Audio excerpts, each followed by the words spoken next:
যে কেন দিন দিন ফলোয়ার কমে যাচ্ছে। আচ্ছা, ফলোয়ার কমার মূলত দুইটা কারণ। প্রথম কারণটা হচ্ছে কিছু কিছু আইডিয়া আছে যেগুলো ফেসবুক নিজে থেকে ডিজেবল করে দিচ্ছে। এমন কিছু আইডি যেমন দীর্ঘদিন চালায় না, এরকম কিছু আইডিয়া আছে যে দীর্ঘদিন চালায় না বা ফেসবুক ওপেন করছে না কোনো সেট দিয়ে বা কোনো ডিভাইস দিয়ে, সেই সমস্ত আইডিগুলো শনাক্ত করে সেই সমস্ত আইডিগুলোকে কিন্তু ডিজেবল করে দিচ্ছে। ইদানিং অনেক আইডি কিন্তু ডিজেবল করে দিচ্ছে, এটা আপনারা জানেন খুব ভালো করে। তো যে আইডিগুলো ডিজেবল করে দিচ্ছে ঠিক সেই আইডিগুলো কিন্তু আপনার পেজের সাথে বা আপনার আইডির সাথে যদি যুক্ত থাকে সেই ফলোয়ারগুলো কিন্তু আর দেখাবে না, সেই ফলোয়ারগুলো কিন্তু কমে যাবে। তো এটা স্বাভাবিক, কারণ যে আইডিগুলো ডিজেবল থাকবে সেই আইডিগুলো মানে শো হবে না, নিজের পেজে দেখা যাবে না, এটা স্বাভাবিক। বাট এই সংখ্যাটা কিন্তু বেশি না, খুব অল্প কিন্তু এই সংখ্যাটা। কিন্তু আপনি যদি দেখেন যে গতানুগতিকভাবে আপনার ফলোয়ার বাড়ছে না, তাহলে কিন্তু একটা আতঙ্কের একটা বিষয় যে আমি এত কষ্ট করছি, এত কিছু করছি, তাহলে আমার ফলোয়ার কেন বাড়ছে না? একটা ভাবার বিষয় না? তাহলে আমার ইনসাইডে কোনো না কোনো প্রবলেম আছে। তো এই প্রশ্নটা কিন্তু সবারই কিন্তু ঘুরপাক খায়, বিশেষ করে যখন 30 থেকে 35 হাজার ফলোয়ার হয় বা 40 থেকে 45 হাজার ফলোয়ার হয়, তখনই কিন্তু একটা মানে সার্কেলের মধ্যে কিন্তু মানে আটকে যায়, বাট ওই পেজটা কিন্তু সহজে উঠতে চায় না। ঠিক আছে, এরকম অনেক আইডিয়া আছে যারা কমপ্লেন করেছে যে ভাই আমার 40 হাজার ফলোয়ার বাট আর ফলোয়ার বাড়ছে না।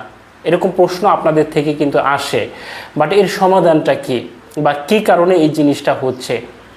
আসলে একটা জিনিস কি, ফেসবুক একটা নির্দিষ্ট সময় পর্যন্ত কিন্তু আপনাকে দেখে, একটা নির্দিষ্ট সময় পর্যন্ত কিন্তু দেখার পরে কিন্তু সে নিজে থেকেই কিন্তু একটু স্লো করে দেয় ফলোয়ার, মানে ইনপুট হওয়ার একটা স্লো একটা সিস্টেম আর কি, ওটা কিন্তু করে দিচ্ছে।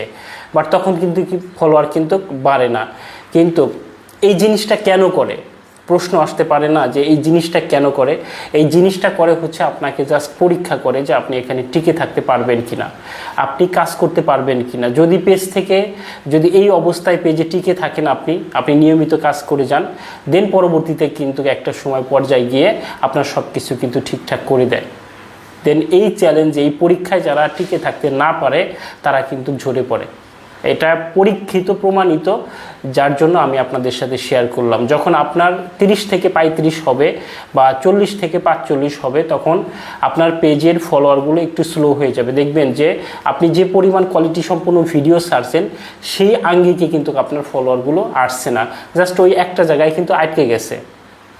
এরপরে যখন আপনি 45-এর ঘর পার হবেন বা 50-এর ঘর পার হবেন, দেখবেন খুব দ্রুত আপনার ফলোয়ার বাড়ছে, আপনি চিন্তা করতে পারবেন না। কিন্তু আবার একটা জিনিস খেয়াল করবেন যে যখন 15 থেকে 20 বা 20 থেকে 25, ঠিক এই সময়টাই কিন্তু আপনার কিন্তু খুব দ্রুত ফলোয়ার বাড়ে, খুব দ্রুত কিন্তু ফলোয়ার বাড়ে।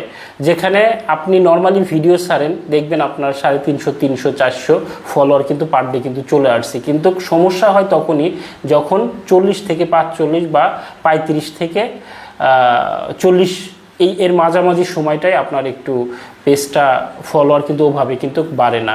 তো হয়তো বা অ্যালগোরিদম সিস্টেম এরকম কোনো কিছু আছে যে আপনাকে পরীক্ষা করছে বা ফলোয়ার ঠিকঠাকভাবে ইনপুট হচ্ছে না, ঠিক আছে, এরকম হয়তো বা কোনো সিস্টেম আছে।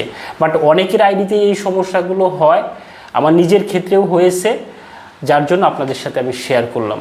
বিষয়টা বুঝতে পারছেন? যখন আপনি 45-এর থেকে শুরু করবেন ফলোয়ার ইনপুট আনা বা ফলোয়ার ঢোকা, দেখবেন যে আপনার খুব দ্রুত ফলোয়ার বাড়ছে, একেবারে 70-75-এ যায় ঠেকবে, 70-75-এ যায় ঠেকবে। ঠিক ওখানে গিয়ে আবার দেখবেন যে আপনার পেজটা কিন্তু দম খায় গেছে, ফলোয়ার ঠিকঠাকভাবে কিন্তু আসছে না। তো এটা হয়, যেমন আপনার ওই ভিডিওর রিচ আপ ডাউন হয়, এটা তো জানেন যে ভিডিও রিচগুলো যখন আপ ডাউন হয়, একবার আপ হয়ে গেলে কিন্তু সহজে ফলোয়ারগুলো কিন্তু গেইন হয় না। ঠিক ফলোয়ার আউট মানে ইনপুট হওয়ারও কিন্তু একটা, আমার মনে হয়, যদিও বা ভিজুয়ালি এটা দেখায় না, বাট আমার যেটা মনে হয় যে ইনসাইডে কোনো না কোনো একটা সিস্টেম আছে, যার কারণে ওই 40-45-এর ঘরে গিয়ে ফলোয়ার কিন্তু ইনপুট হয় না। তো একটা কারণ হচ্ছে যে ফলোয়ারগুলো, অর্থাৎ যে আইডিগুলো আপনার মানে ডিজেবল, কোনো ধরনের কোনো ডিভাইসে লগইন নাই, ঠিক সেই ধরনের আইডিগুলোকে চিহ্নিত করে ফেসবুক যেটা করে সেটাকে ডিজেবল করে দিচ্ছে। আর ওই ফলোয়ারগুলোই কিন্তু আপনার ফেসবুক পেজ এবং আইডি থেকে কিন্তু হারিয়ে যায়। এখন আপনারা মনে করেন, আপনারা প্রশ্ন করেন যে ভাই আমার তো ফলোয়ার কমে যাচ্ছে, কেন কমে যাচ্ছে? এই একটা কারণ যে আপনার পেজে যারা ফলোয়ার আছে তার মধ্যে, আপনার পেজে যদি 5000 ফলোয়ার থাকে, এর মধ্যে দেখা গেছে যে 150 বা 200 ফলোয়ার আপনাকে আনফলো করে দিয়েছে। তো 150-200 ফলোয়ারের মধ্যে মিনিমাম 50 থেকে 60 জন ফলোয়ার ফেসবুক নিজে থেকেই কিন্তু ওটাকে ডিজেবল করে দিয়েছে। অর্থাৎ সে ওটাকে কিন্তু সে কোনো ডিভাইস দিয়ে তার পেজটাকে সে লগ ইন করেনি বা তার আইডিকে সে লগ ইন করেনি। কোনো একদিন লগ ইন করেছে, চালিয়েছে, আপনার ভিডিও দেখে ভালো লেগেছে, আপনাকে ফলো দিয়েছে, বাট এরপরে থেকে কিন্তু সে আইডিগুলো চালায় না। তখন কিন্তু ফেসবুক একটা সময় পর্যায়ে গিয়ে সেটাকে ডিজেবল করে দেয়। বিষয়টা বুঝতে পারছেন? তো এরকমই হয় আর কি। আর একটা কারণ হচ্ছে যে সাময়িক সময়ের জন্য আপনাকে ফলো করে, আপনার থেকে ফলো ব্যাকটা নেওয়ার জন্য। বিষয়টা বুঝতে পারছেন? আপনার থেকে ফলো ব্যাকটা নেওয়ার জন্য। দেন আপনি যখন ফলো করেন না বা তার ভিডিও দেখেন না, হুট করেই আপনাকে তারা আনফলো করে দেয়। এ একটা কারণ। বা কোনো একটা ভিডিও দেখে আপনার খুব ভালো লেগেছে, কোনো একটা ভিডিও দেখে তার ভালো লেগেছে, আপনাকে সে ফলো করেছে, দেন এরপরে যে ভিডিওগুলো ছাড়ছেন সেই ভিডিওগুলো তার মনোপ্রত হচ্ছে না, তার মন মতো হচ্ছে না, তার কাছে মানে গতানুগতিক মনে হচ্ছে, তখন কিন্তু আপনার পেজটাকে কিন্তু সে আনফলো করে। তো এই সংখ্যাটা খুবই কম, এটা নিয়ে অরিড হওয়ার কোনো কারণ নাই। আর আপনি আপনার জায়গা থেকে কাউকে আনফলো না করলেই হবে, কারণ কাউকে যখন আপনি আনফলো করবেন তখন আপনার নিজের পেজের উপর একটা ইম্প্যাক্ট কিন্তু চলে আসে বা পরে কিন্তু। তো এই কাজটা যেন আপনার দ্বারা না হয়। আপনাকে আনফলো করুক সেটাতে কোনো সমস্যা নেই, বাট আপনি যখন কাউকে আনফলো করতে যাবেন তখনই কিন্তু আপনার পেজের জন্য প্রবলেম হয়ে দাঁড়াবে। হয়তো বা ফ্লো ব্লক আসবে, না হয় পেজটা স্লো হয়ে যাবে, না হয় ঠিকঠাকভাবে ওই অন্য পেজের টাইম লাইনে কিন্তু শো হয় না। ঠিক এরকম কিছু খুঁটিনাটি বিষয়গুলো কিন্তু আপনি ফেস করবেন, যেটা হয়তো বা আপনি সহজেই ধরতে পারবেন না। যখন দীর্ঘ সময় এই সমস্যার মধ্যে দিয়ে যাবেন তখনই কিন্তু আপনি এই জিনিসটা কিন্তু ধরতে পারবেন।